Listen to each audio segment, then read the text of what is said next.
Hello everybody, my name is Felipe Q. Costos Jr. I am the group leader of Group 4. Now we were going to discuss the social responsibility and ethics of business. In this topic also, we were going to discuss the social responsibilities of business, business ethics, and value-based management.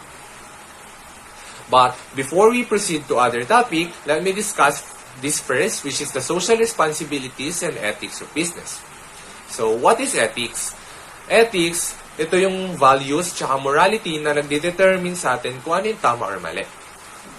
Ethics in business is the presumption that business will not abuse people or the environment in the pursuit of profit, and that they will behave and conduct business ethically and with respect to social, cultural, economic, and environmental concern. Revisiting safe working practices and ethically managing supply chain to eliminate abuse are simple steps toward improving social welfare. If we practice some ethical behavior or ethical action, we will be able to create a healthy environment workplace. Organizations that act responsibly and demonstrate social awareness should benefit from the support of the society which it helps to improve. Here are some benefits of corporate social responsibility.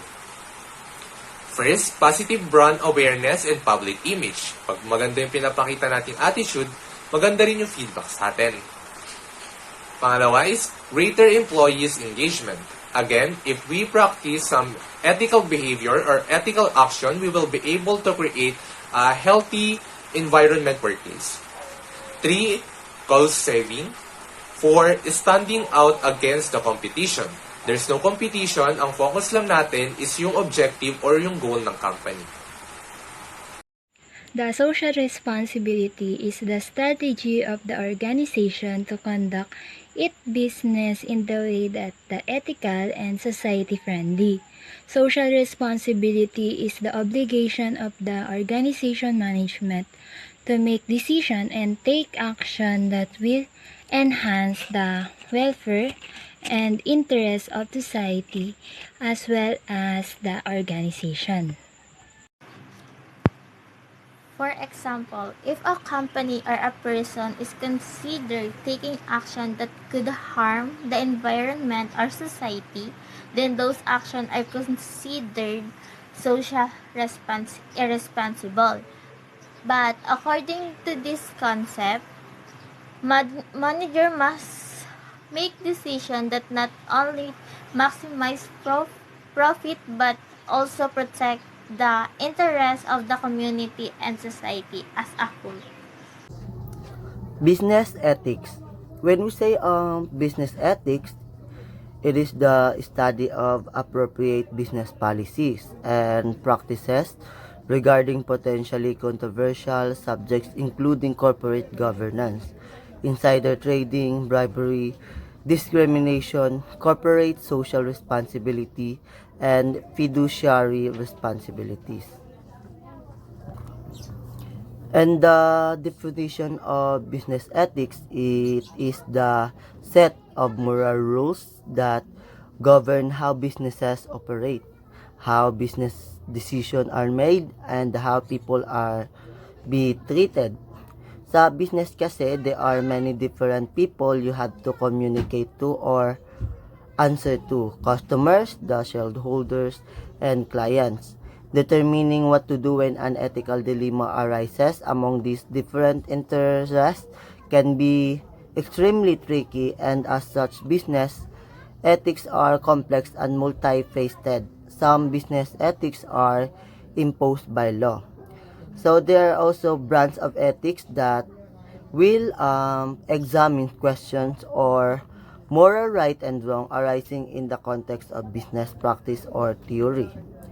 There is also business decision that do not fall within the guidelines of the law, in which the business person must take their own ethical or moral judgment. Business ethics is the study of business situation, activities, and decision where issues of right and wrong are addressed.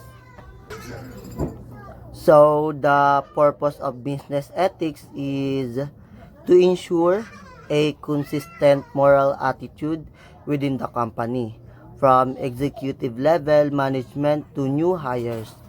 It helps to ensure everyone is treated with respect, fairness, and honesty. The way a corporation integrates ethics into its activities is referred to as business ethics. Many businesses have chosen profit over ethics, profiting from immoral behavior. Even though many businesses have participated in unethical behavior at one point or another, it is not a good long-term business strategy. So ano nga ba yung unethical behavior? Ito yung nagpapabago ng reputasyon sa kumpanya. Employees are more likely to loyally serve a company with a good reputation. Therefore, many argue that ethical behavior is the best long-term business strategy. However, doing what is ethical may be very costly to a company. For example, if two of a manager employees are in conflict, it is important for the manager to remain as neutral as possible. When a manager gives preference to a favorite or senior employee or provides a solution that only works in favor of one party, and they are participating in unethical behavior. They must allow both employees to speak their piece and then come to a solution that works best for the both parties as well as the business have. Also, what is ethical behavior? It is a company's significant competitive advantage over companies that are unethical.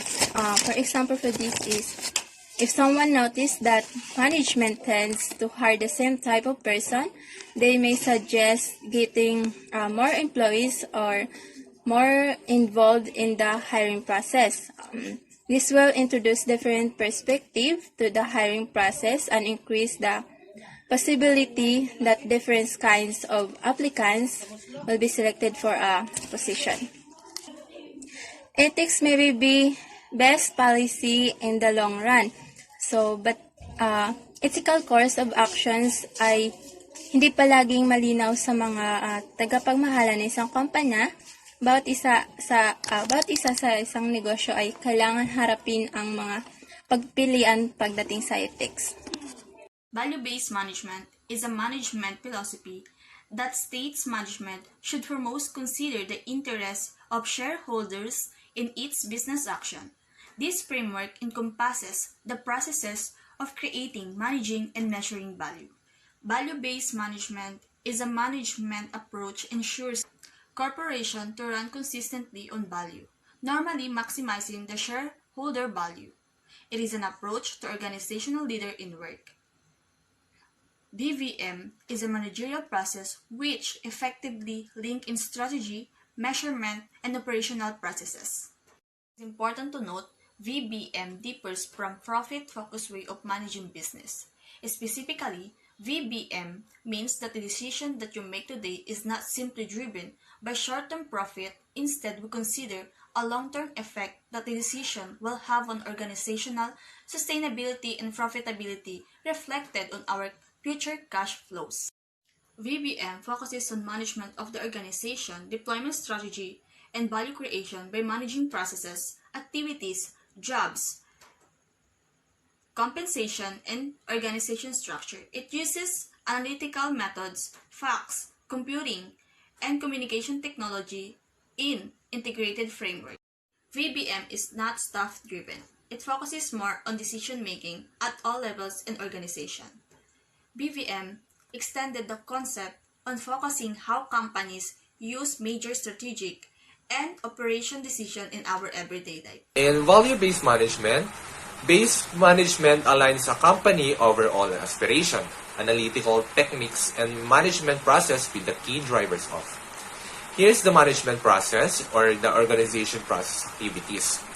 Stakeholder needs and values, process management, employees performance, activity-based costing budgeting, performance measurement scorecard, best practices, organization design and compensation.